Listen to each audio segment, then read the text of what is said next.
നമ്മൾ കഴിഞ്ഞ ദിവസം യൂദായുടെ ലേഖനം നമ്മൾ 25 വാക്യം കൊണ്ട് അവസാനിപ്പിച്ചു. കഴിഞ്ഞ ആഴ്ചകൾക്ക് മുമ്പ് നമ്മൾ പറഞ്ഞിരുന്ന ഒരു കാര്യം, വെളിപ്പാട് പുസ്തകവും ദാനിയേൽ പ്രവചനം, യെഹെസ്കേൽ പ്രവചനം ഇതെല്ലാം കൂടെ സംയോജിപ്പിച്ച് അതിൻ്റെ ദൈവിക സത്യങ്ങൾ നമ്മുടെ അറിവിന് വേണ്ടി നമ്മുടെ ദൈവം തന്ന പ്രാപ്തിക്ക് അനുസൃതമായി നമുക്ക് ചിന്തിക്കാമെന്ന് ധരിച്ചിരുന്നു. എന്നാൽ അതിനെ കുറച്ച് സാങ്കേതികമായ ചില കാര്യങ്ങളൊക്കെ കൂടെ ക്രമീകരിക്കപ്പെടാനുണ്ട്. അതുകൊണ്ട് പഴയ നിയമത്തിലെ ഒരു പുസ്തകമായ എസ്തേറിന്റെ പുസ്തകം പഠിക്കാൻ വേണ്ടി താല്പര്യപ്പെടുന്നു. നമുക്ക് എല്ലാവർക്കും ഒരു കഥ പോലെയെങ്കിലും ആ പുസ്തകം അറിയാമെന്ന് ഞാൻ ധരിക്കുന്നു. ബൈബിളിലെ സ്ത്രീകളുടെ പേരിൽ അറിയപ്പെടുന്ന 2 പുസ്തകങ്ങൾ ആണ്, ഒന്ന് എസ്തേറും ഒന്ന് രൂത്തുമാണ്. അതിൽ എസ്തേറിന്റെ പുസ്തകമാണ് നമ്മൾ ഇതുപോലെ പഠിക്കാൻ താല്പര്യപ്പെടുന്നത്. ഈ എസ്തേറിന്റെ പുസ്തകം എഴുതിയത് കൃത്യമായിട്ട് ആരാണ് എഴുതിയിരിക്കുന്നതെന്നൊരു ഏകദേശം ഒരു ധാരണ മാത്രമേ വേദ പണ്ഡിതന്മാരുടെ ഇടയിലുള്ളൂ. അല്ലാതെ അത് ഇന്ന ആളാണ് എഴുതിയത് കൃത്യമായിട്ട് പറയാൻ കഴിയത്തില്ല.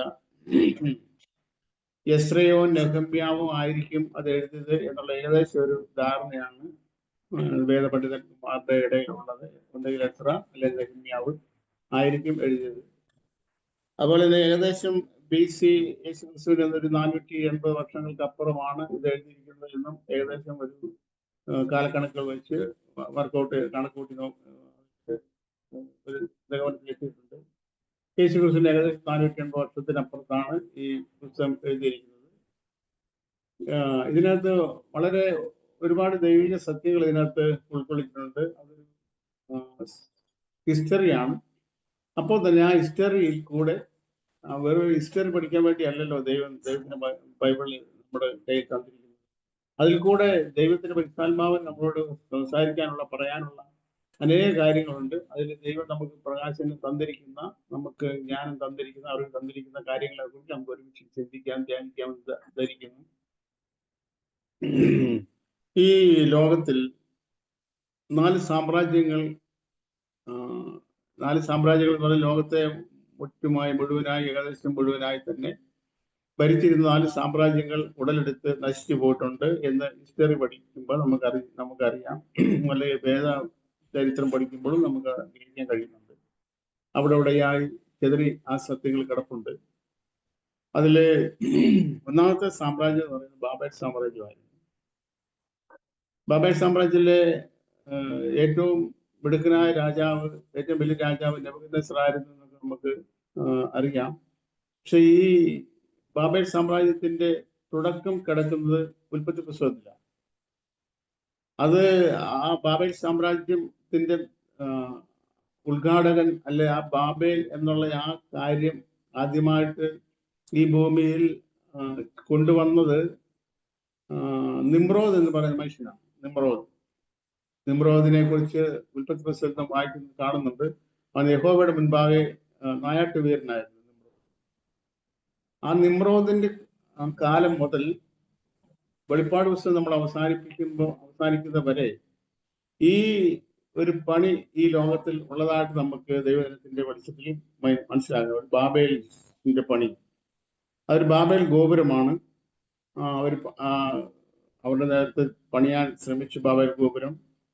അപ്പൊ ആ ബാബിലോൺ എന്നുള്ള പണി ഇന്നും ഈ ലോകത്തിൽ നിലനിൽക്കുന്നുണ്ട്, ബാബിലോൺ. അപ്പൊ ബാബിലോൺ അങ്ങനെ സാമ്രാജ്യം ഉണ്ട്. ബാബിലോൺ സാമ്രാജ്യം അത് ഒരു ഐഹികമായ സാമ്രാജ്യം തന്നെയായിരുന്നു. ആ ബാബിലോൺ സാമ്രാജ്യത്തിന് ശേഷം ഈ ലോകത്തിൽ വന്ന സാമ്രാജ്യമാണ് മേദ്യ പേർസ്യ സാമ്രാജ്യം. അപ്പൊ മേദ്യ പേർസ്യ സാമ്രാജ്യത്തിന്, മേദ്യ പേർസ്യ എന്ന് പറയുന്ന മേദ്യരും പാർസികളും ആണ് അതിൽ ഭരിച്ചത്. ഒരു ആദ്യത്തെ കാലഘട്ടം മേദ്യരും, രണ്ടാമത്തെ കാലഘട്ടത്തില് പാർസികളുമാണ് ഭരിച്ചിരുന്നത്. അതുകൊണ്ടാണ് മേദ്യ പേർസ്യ സാമ്രാജ്യം എന്നതിന് പറയാനുള്ള കാരണം. ആ മേദ്യ പേർസ്യ സാമ്രാജ്യത്തിന് ശേഷം ഈ ഭൂമിയിൽ ഉടലെടുത്ത, അല്ലെങ്കിൽ മേദ്യ പേർസ്യ സാമ്രാജ്യത്തെ കീഴടക്കിക്കൊണ്ട് ഈ ലോകത്തിൽ വളരെ ശക്തമായി നിലനിന്നിരുന്ന സാമ്രാജ്യമാണ് ഗ്രീക്ക് സാമ്രാജ്യം. ഗ്രീക്ക് സാമ്രാജ്യത്തിന് ശേഷം റോമ സാമ്രാജ്യം. ഇങ്ങനെ 4 സാമ്രാജ്യങ്ങൾ ഈ ഭൂമിയിൽ ഉടലെടുത്ത് നശിച്ചു പോയിട്ടുണ്ട്. അതിൽ മേദ്യ പേർസ്യ സാമ്രാജ്യത്തിലെ പാർസി സാമ്രാജ്യത്തിൽപ്പെട്ട അഹശ്വേരോശ് എന്ന് പറയുന്ന രാജാവ്. എസ്തേറിന്റെ പുസ്തകത്തിൽ പ്രധാനമായ കഥാപാത്രങ്ങൾ എന്ന് പറയുന്നത് ഒന്ന് അഹശ്വേരോശ് രാജാവാണ്, രണ്ടാമത് എസ്തേറാണ്, മൂന്നാമത് മൊർദെഖായിയാണ്, പിന്നെ ഒരു ഹാമാനെ കാണുന്നുണ്ട്. ഇവരെ ഈ 4-5 കഥാപാത്രങ്ങളാണ് ഇതിനകത്ത് പ്രധാനമായ വ്യക്തികളാണ് കഥാപാത്രങ്ങൾ എന്ന് പറയുന്നത്. അതിൽ നമ്മൾ ഒന്നാമത്തെ വാക്യം ഞാനിവിടെ വായിക്കുന്നു. അഹശ്വേരോശിന്റെ കാലത്ത് ഹിന്ദുദേശം മുതൽ കൂശ് വരെ 127 സംസ്ഥാനങ്ങൾ വാണ അഹശ്വേരോശ് ഇവൻ തന്നെ. അഹശ്വേരോശ് ആണ് പാർസി സാമ്രാജ്യത്തിലെ ഏറ്റവും ശക്തനായ രാജാവ്. അഹശ്വേരോശ് ആയിരുന്നു. ദാരിയാവേശിനെ കുറിച്ച് നമ്മൾ മനസ്സിലാക്കുന്നുണ്ട്. ദാരിയാവേശ് ഇവിടെ പറഞ്ഞിരിക്കുന്ന അഹശ്വേരോശിന്റെ കാലത്താണ്. അഹശ്വേരോശിന്റെ കാലം ഏകദേശം 28 വർഷമാണ് അഹശ്വേരോശ് പാർസി സാമ്രാജ്യം ഭരിച്ചിരുന്നത്. ഏകദേശം 29 വർഷമാണ്. അഹശ്വേരോശിന്റെ കാലത്തെ സംഭവമാണ് ഇവിടെ രേഖപ്പെടുത്തിയിരിക്കുന്നത്. അപ്പോൾ ഹിന്ദുദേശം എന്ന് ഉദ്ദേശിക്കുന്നത് നമ്മുടെ ഇന്ത്യയാണ്. ഇന്ത്യ അതിൽ പെട്ടിരുന്നില്ല. പക്ഷെ ഹിന്ദുദേശം മുതൽ എത്യോപ്യ വരെയുള്ള, അല്ലെങ്കിൽ കൂശ് ദേശം എന്ന് പറയുന്ന ആഫ്രിക്കയിലെ എത്യോപ്യ രാജ്യമാണ് എന്നാണ് ചരിത്രത്തിൽ നമ്മൾ മനസ്സിലാക്കാൻ കഴിയുന്നത്. കൂശ് ദേശം അല്ലെങ്കിൽ ആഫ്രിക്ക ആ ഭൂഖണ്ഡത്തിൽ മൊത്തം കൂശ് എന്ന് പറയുന്ന ഒരു പേരിലാണ് അറിയപ്പെടുന്നുണ്ട്. ദൈവത്തിന് ഇങ്ങനെ വായിക്കുന്നുണ്ടല്ലോ, ആ കൂശിന് തന്റെ ത്വക്കും പുള്ളിപ്പുലിക്ക് തന്റെ പുള്ളി മാറ്റാൻ കഴിയുമോ എന്നൊരു ഭാഗം നമ്മൾ വായിക്കുന്നുണ്ട്. അപ്പൊ കൂശ്യൻ എന്ന് പറഞ്ഞാൽ അത് കറുത്തവർഗക്കാരൻ, നെഗ്രോ എന്നുള്ള ആ അർത്ഥത്തിലാണ് അവിടെ പറഞ്ഞിരിക്കുന്നത്. കൂശ്യൻ എന്ന് പറഞ്ഞ കറുത്തവർഗക്കാരനാണ്. അപ്പോ കൂശ് ദേശം വരെ, ഇന്ത്യദേശം മുതൽ കൂശ് ദേശം വരെയുള്ള 127 സംസ്ഥാനങ്ങൾ, ഓരോ രാജ്യം ഓരോ സംസ്ഥാനങ്ങളായിട്ടാണ് ഭരിച്ചിരുന്നത്. അപ്പൊ 127 സംസ്ഥാനങ്ങൾ, 127 രാജ്യങ്ങൾ ഒരുമിച്ച് ഭരിച്ചിരുന്ന രാജാവായിരുന്നു അഹശ്വേരോശ്. ഈ അഹശ്വേരോശ് ഒരു രാജാവായിരുന്നു. രാജാവ് എന്ന് പറയുന്നതിനേക്കാളും രാജാവായിരുന്നു അഹശ്വേരോശ്, രാജാവായിരുന്നു. അപ്പൊ തന്നെ സാധാരണ രാജാക്കന്മാരെക്കാളിലും വളരെ ശക്തനായ രാജാവായിരുന്നു. എന്നാൽ ദൈവത്തിന്റെ ഭവനത്തിലെ രാജാവ് എന്ന പേര് പറയാൻ നമ്മുടെ ദൈവമായ കർത്താവിനല്ലാതെ വേറെ ആർക്കും അതിനുള്ള അവസ്ഥയില്ല. എന്നാൽ ഭൂരാജാക്കന്മാരുടെ കൂട്ടത്തിൽ ഗണിക്കപ്പെടുമ്പോൾ വളരെ ശക്തനായ രാജാവായിരുന്നു അഹശ്വേരോശ്. ഈ അഹശ്വേരോശ് ഇങ്ങനെ ഭരിച്ചുകൊണ്ടിരിക്കുമ്പോൾ അഹശ്വേരോശ് ഒരു കാര്യം ചെയ്തു. ആ ചെയ്ത കാര്യം, തന്റെ വാഴ്ചയുടെ 3-ാം ആണ്ടിൽ, തന്റെ മൂന്നാമത്തെ വാക്യമാണ് ഞാൻ വായിക്കുന്നത്. തന്റെ വാഴ്ചയുടെ 3-ാം ആണ്ടിൽ തന്റെ സകല പ്രഭുക്കന്മാർക്കും ഭൃത്യന്മാർക്കും ഒരു വിരുന്ന് കഴിച്ചു. എന്നിട്ട് എഴുതിയിരിക്കുന്നു, പാർസിയിലെയും മേദ്യയിലെയും സേനാധിപന്മാരും പ്രഭുക്കന്മാരും സംസ്ഥാന അധിപതികളും അവന്റെ സന്നിധിയിൽ ഉണ്ടായിരുന്നു. അന്ന് അവൻ തന്റെ രാജകീയ മഹത്വത്തിന്റെ ഐശ്വര്യവും തന്റെ മഹിമാധിക്യത്തിന്റെ പ്രതാപവും ഏറിയ നാൾ 180 ദിവസത്തോളം തന്നെ കാണിച്ചു. അപ്പോൾ 180 ദിവസം എന്ന് പറഞ്ഞാൽ നമുക്കറിയാം 6 മാസമാണ്. ഈ 6 മാസത്തോളം ഈ രാജാവിന്റെ മഹത്വവും ആ രാജ്യത്തിന്റെ മഹത്വവും, ഈ രാജാവിന്റെ രാജധാനിക്ക് പറഞ്ഞ ശൂഷൻ രാജധാനി എന്നാണ്. ആ ശൂഷൻ രാജധാനിയും അതിന്റെ മഹത്വം എല്ലാം ആർക്ക് വേണമെങ്കിലും അവർക്ക് അവിടുത്തെ VIP-കൾക്ക് കാണത്തക്ക രീതിയിൽ 6 മാസത്തേക്ക് അവർ കാഴ്ചയ്ക്ക് വേണ്ടി തുറന്നു കൊടുത്തിരുന്നു. ഇപ്പൊ ഈ 6 മാസത്തിന് ശേഷം രാജാവ് എന്ത് ചെയ്തു? 7 ദിവസത്തെ ഒരു വിരുന്ന് കഴിച്ചു. ആ വിരുന്ന് കഴിച്ചപ്പോ രാജാവിന്റെ ഭോജനം ഉണ്ടായിരുന്നു, രാജാവിന്റെ വീഞ്ഞുണ്ടായിരുന്നു. ആ രാജാവിന്റെ വീഞ്ഞിനെ കുറിച്ച് ഒരു കാര്യം പറഞ്ഞിരിക്കുന്നത്, ആ വീഞ്ഞ് അതിന്റെ 8-ാമത്തെ വാക്യം പറഞ്ഞിരിക്കുന്നു. 1-ാം അധ്യായത്തിന്റെ 8-ാമത്തെ വാക്യത്തിൽ പറഞ്ഞിരിക്കുന്നത്, ഈ വീഞ്ഞ് കുടിക്കാൻ ആരെയും നിർബന്ധിച്ചില്ല. വീഞ്ഞ് നമുക്കറിയാം, ഈ യഹൂദന്മാരുടെ ഇടയിലും അന്ന് പല രാജ്യങ്ങളിലും ഒരു പാനീയമായിട്ട് ഉപയോഗിച്ചിരുന്ന ഒരു സാധനമാണ്, ഒരു വസ്തുവാണ് വീഞ്ഞ് എന്ന് പറയുന്നത്. അത് വീഞ്ഞ് അവർ ഉപയോഗിച്ചിരുന്നത് 2 കാര്യത്തിന് വേണ്ടി ഉപയോഗിച്ചിരുന്നു. ഒന്ന്, ലഹരി പിടിക്കാൻ വേണ്ടി വീഞ്ഞ് കുടിച്ചിരുന്നു. അങ്ങനെ ഇന്ന് മദ്യം കഴിക്കുന്ന പോലത്തെ ഒരു താല്പര്യത്തിന് വേണ്ടി, അല്ലെ അങ്ങനത്തെ ഒരു മാനസികാവസ്ഥ ഉണ്ടാകാൻ വേണ്ടി വീഞ്ഞ് കുടിച്ചിരുന്നു. എന്നാൽ അതേസമയത്ത് തന്നെ ഇപ്പോ പൗലോസ് തിമത്തിയോസിനോട് നീ അല്പം വീഞ്ഞ് സേവിക്കണം എന്ന് പറയുമ്പോൾ അത് ലഹരി പിടിക്കാൻ വേണ്ടിയോ അങ്ങനെ ഒരു പൂസാകാൻ വേണ്ടിയോ നാട് ഭാഷ പറഞ്ഞാൽ നമ്മൾ കിക്കാകാൻ വേണ്ടി അല്ലെ അതിനുവേണ്ടി ഒന്നും കുടിക്കാനല്ല പറഞ്ഞാൽ മറിച്ച് തന്റെ കൂടെ തന്റെ വയറ്റിലെ ഈ ദഹനക്കേട് അല്ലെങ്കിൽ അജീർണത ഉണ്ടാകും, ദഹന കുറവുണ്ടാകും, പ്രയാസം ഉണ്ടാകുന്നു, അതിനുവേണ്ടി കുടിക്കാനാണ് പറഞ്ഞത്. അപ്പോൾ ഈ വീഞ്ഞ് രണ്ട് കാര്യത്തിന് വേണ്ടി ഉപയോഗിച്ചിരുന്നു. അന്ന് വീഞ്ഞിന്റെ അടിസ്ഥാനമായ ഒരു കാര്യത്തെ കുറിച്ച് പറഞ്ഞിരിക്കും. വീഞ്ഞ് മനുഷ്യന്റെ ഹൃദയത്തെ സന്തോഷിപ്പിക്കുന്നതാണ് വീഞ്ഞ്.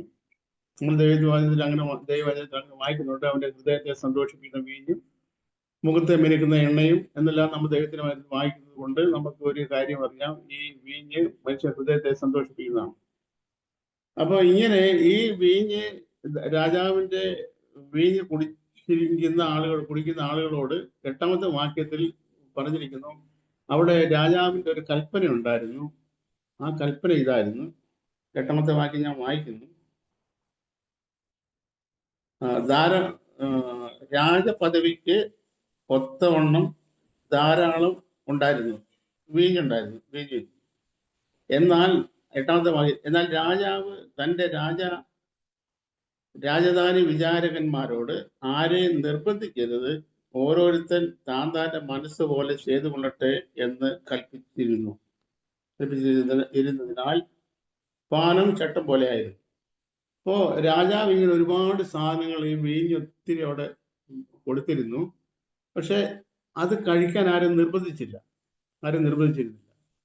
ഈ എസ്തേറിന്റെ പുസ്തകത്തിൽ നിന്ന് നമുക്ക് ഗ്രഹിക്കാൻ കഴിയുന്ന, നമ്മൾ ഗ്രഹിക്കാൻ പറ്റുന്ന ഒരു കാര്യം എന്ന് പറയുന്നത് നമ്മുടെ സർവശക്തനായ ദൈവത്തിന്റെ ഒരു നിഴലായിട്ട് ആ ദൈവം ഇസ്രായേലിനോട് ചെയ്യുന്ന കാര്യം എന്താണെന്നും, ആ ഇസ്രായേലിനെ തള്ളിക്കളഞ്ഞതിന് ശേഷം മറ്റൊരു ജാതികളിൽ നിന്ന് ഇസ്രായേലിന് പകരമായിട്ട് ഒരു ജനതയെ കർത്താവ് തിരഞ്ഞെടുക്കുന്നതും ഈ കാര്യങ്ങളൊക്കെയാണ് ഈ എസ്തേറിന്റെ പുസ്തകത്തിൽ ഗൂഢമായിട്ട് നമുക്ക് മനസ്സിലാക്കാൻ കഴിയുന്ന ദൈവിക സത്യങ്ങൾ.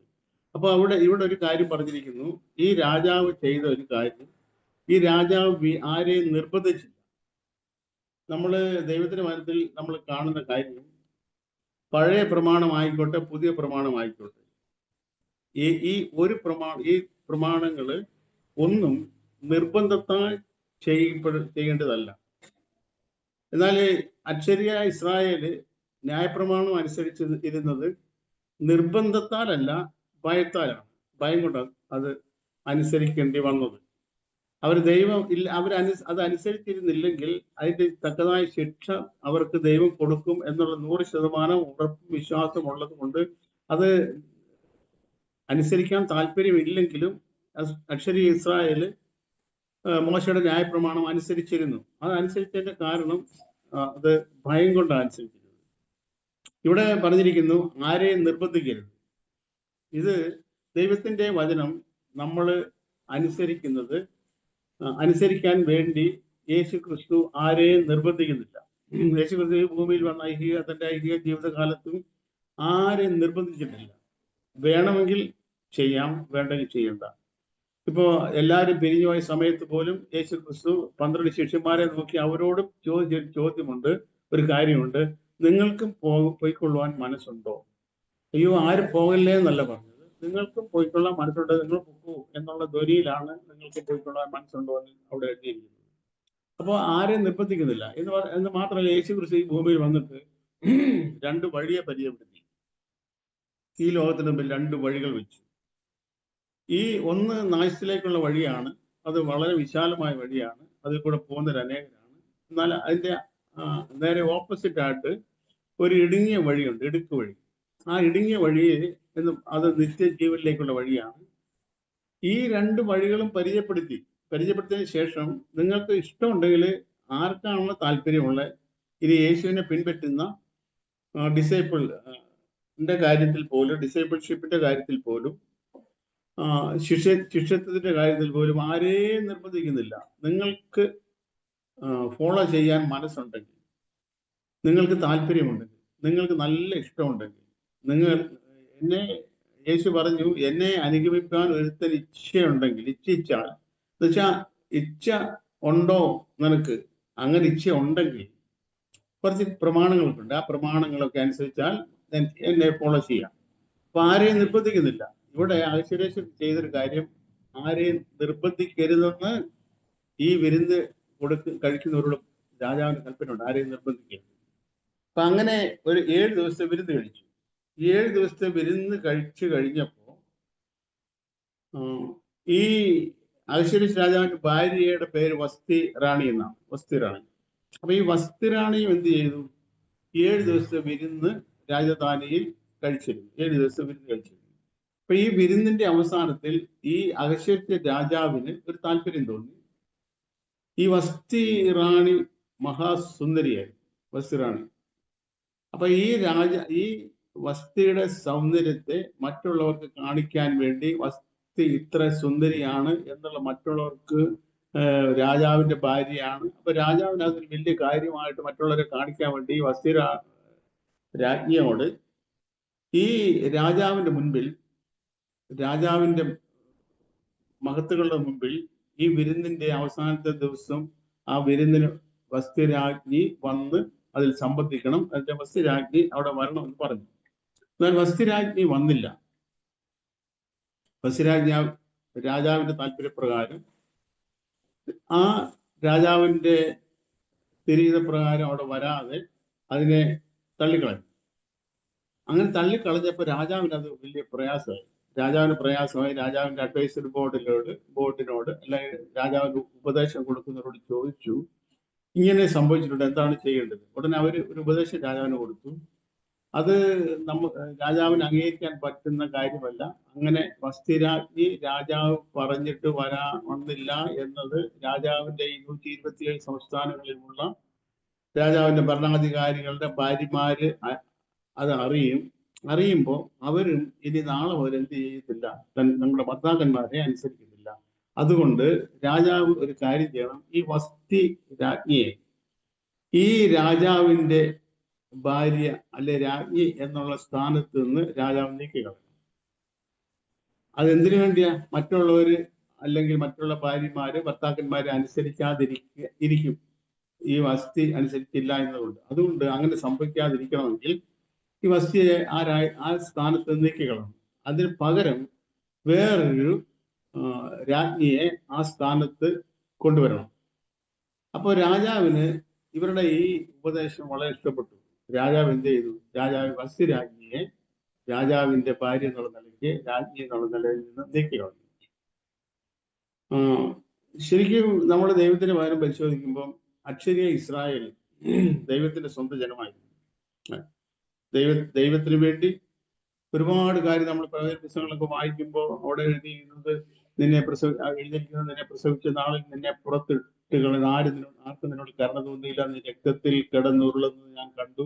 അങ്ങനെ ഞാൻ നിന്നെ കുളിപ്പിച്ചു, നിന്നെ വസ്ത്രം ധരിപ്പിച്ചു, തളിച്ചതോട് കൊണ്ട് ചെരിപ്പടിവിച്ചു, നിന്നെ എണ്ണ പൂശി, തൈലം പൂശി, ഇങ്ങനെ ഒരുപാട് കാര്യങ്ങൾ പറഞ്ഞിട്ടുണ്ട്. പക്ഷെ ഇവള് ആ പറഞ്ഞിരിക്കുന്ന അക്ഷരീയ ഇസ്രായേലിനെ കുറിച്ചാണ് പറഞ്ഞിരിക്കുന്നത്. പക്ഷെ ഇവരിങ്ങനെ ഈ അക്ഷരീയ ഇസ്രായേൽ ഇങ്ങനെല്ലാം ആയി തീർന്നപ്പോൾ ദൈവത്തെ അനുസരിച്ചില്ല. അവര് അനുസരിക്കാതിരുന്നപ്പോ ദൈവത്തിന് പറ്റുന്ന നാം കാണുന്നത്, ഈ ഇസ്രായേലിന്റെ അനുസരണക്കേടാണ് ജാതികൾക്ക് രക്ഷ വരാൻ കാരണമായി തീർന്നത്. ഇസ്രായേലിലെ ദൈവത്തെ അനുസരിക്കാതിരുന്നിട്ട് ഇങ്ങനെ റോമാലയത്തിൽ നമ്മൾ അങ്ങനെയാണല്ലോ പഠിച്ചത്. സഹോദരൻ നമ്മളെ പഠിപ്പിക്കുകയുണ്ടായി, നമ്മൾ അങ്ങനെ പഠിക്കുകയുണ്ടായി, നമ്മൾ ഗ്രഹിക്കുകയുണ്ടായി. അത് ഇസ്രായേല് ദൈവത്തെ അനുസരിക്കാതിരുന്നത് കൊണ്ടാണ് ജാതികൾക്ക് ദൈവത്തെ അനുസരിക്കാനുള്ള അവസരം കിട്ടിയത്. അപ്പൊ അങ്ങനെ ആ ഇസ്രായേലിനെ ദൈവം ആ സ്ഥാനത്ത് നിന്ന് തള്ളിക്കളയും. ഈ അഹശ്വേരോശിന്റെ കാര്യം നമ്മൾ മുന്നോട്ട് പഠിക്കുമ്പോൾ നമുക്കൊരു കാര്യം ഗ്രഹിക്കാൻ കഴിയുന്നുണ്ട്. ഈ അഹശ്വേരോശ് വസ്തി രാജ്ഞിയെ തള്ളിക്കളഞ്ഞു, പക്ഷെ സദാകാലത്തേക്കുമല്ല എന്ന് നമ്മൾ അവിടെ ഒരു വാക്യം നമ്മൾ വായിക്കുന്നുണ്ട്. ഈ വസ്തി രാജ്ഞിയെ തള്ളിക്കളഞ്ഞതിന്റെ കുറെ ദിവസങ്ങൾ കഴിഞ്ഞപ്പോൾ രാജാവിന്റെ കോപം ശമിച്ചപ്പം രാജാവ് വസ്തി രാജ്ഞിയെയും അവളോട് ചെയ്തതിനെയും കുറിച്ച് രാജാവ് ഓർക്കുന്നുണ്ട്. അപ്പൊ ഈ അക്ഷരീയ ഇസ്രായേലിനെ, റോമാലയത്തിൽ വായിക്കുന്ന അക്ഷരീയ ഇസ്രായേലിനെ ദൈവം സദാകാലത്തേക്ക് തള്ളിക്കളഞ്ഞുവോ? ഇതൊന്നും സദാകാലത്തേക്ക് തള്ളിക്കളഞ്ഞില്ല.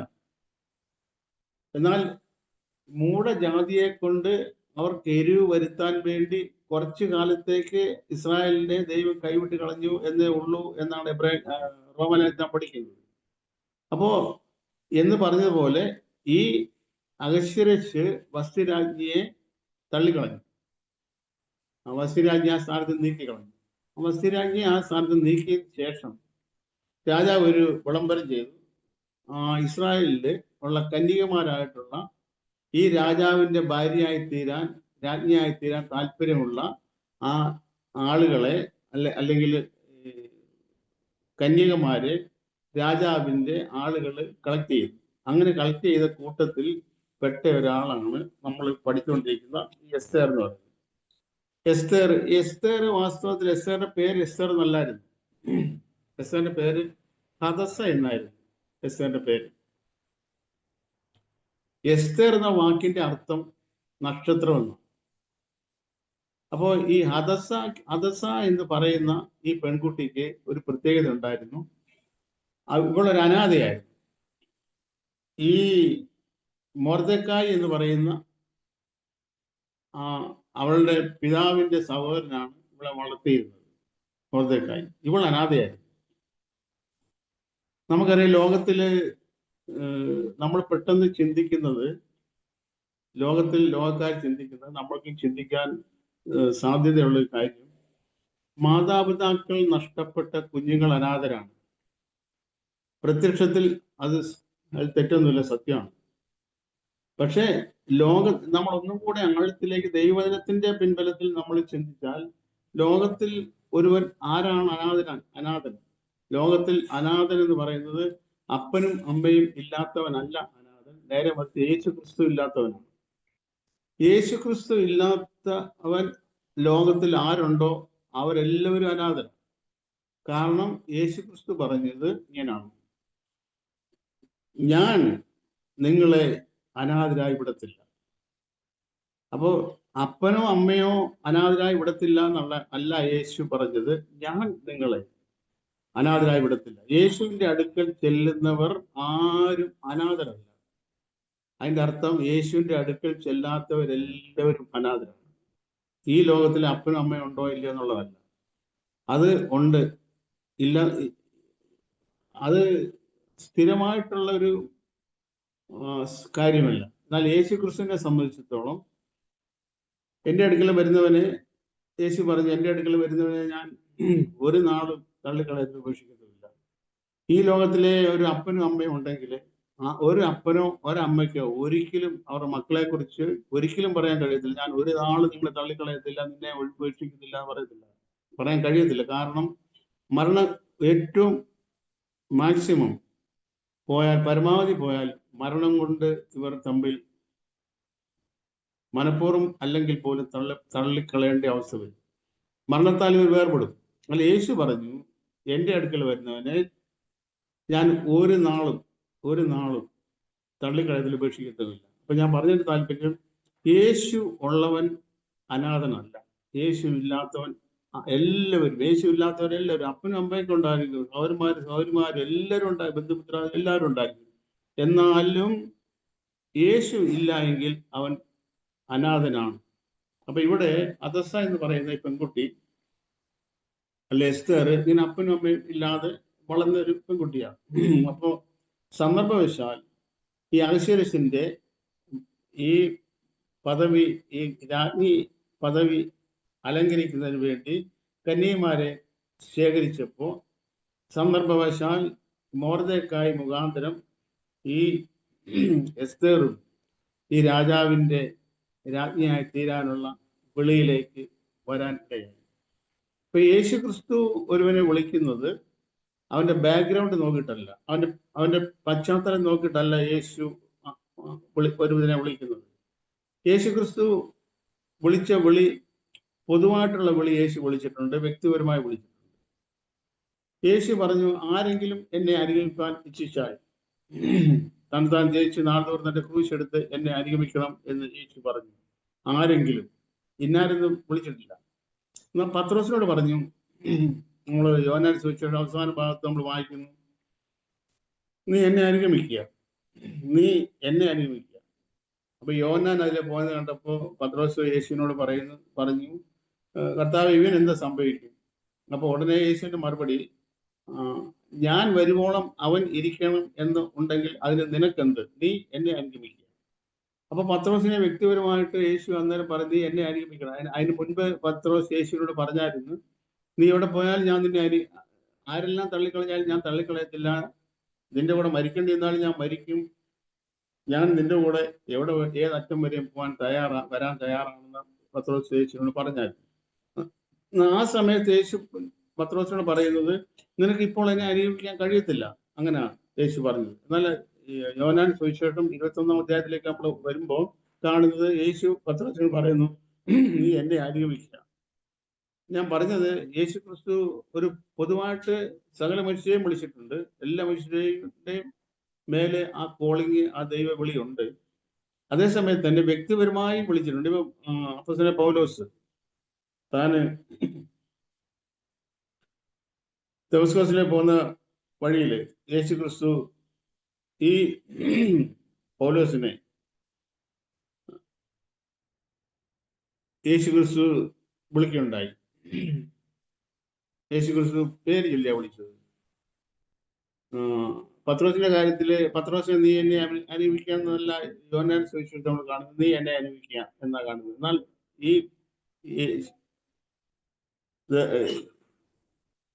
പൗലോസിന്റെ കാര്യത്തില് പൗലോസിനെ യേശു ക്രിസ്തു പേര് ചൊല്ലി വിളിക്കുന്നത് നമ്മൾ കാണുന്നത്. പേര് ചൊല്ലി വിളിക്കുന്നു.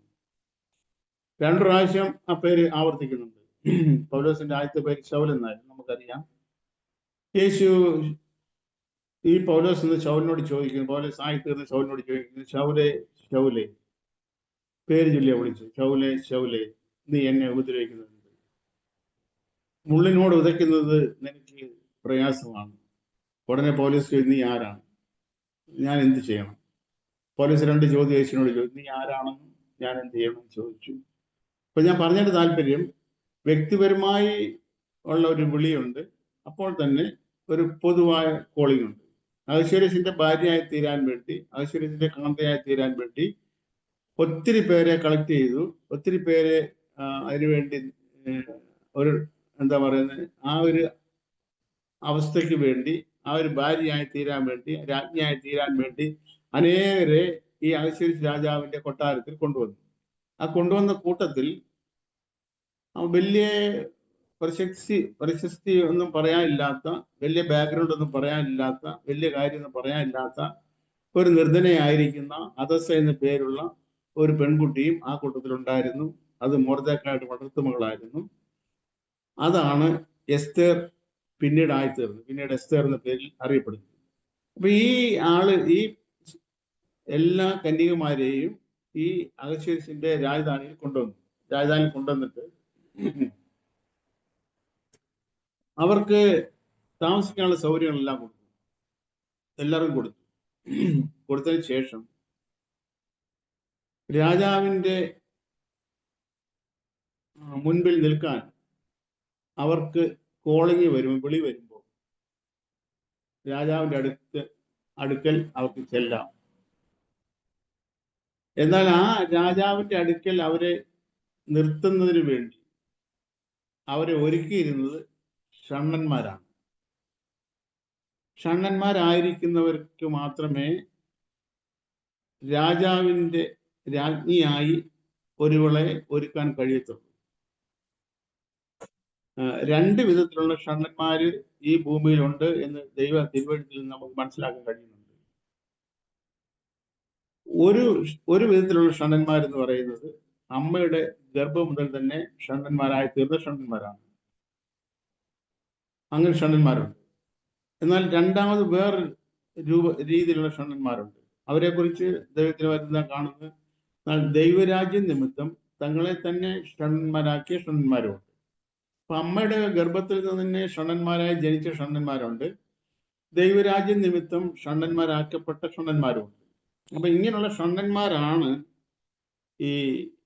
എന്നാൽ ഈ രാജധാനികളില് ഈ സ്ത്രീകളെ രാജാവിന് മുമ്പിൽ നിർത്താൻ വേണ്ടി ഒരുക്കിയിരുന്നത് ഈ 2 വിധത്തിലുള്ള ഷണ്ഡന്മാരുമല്ല, 3 വേറെ വിധത്തിലുള്ള ഷണ്ഡന്മാരാണ്.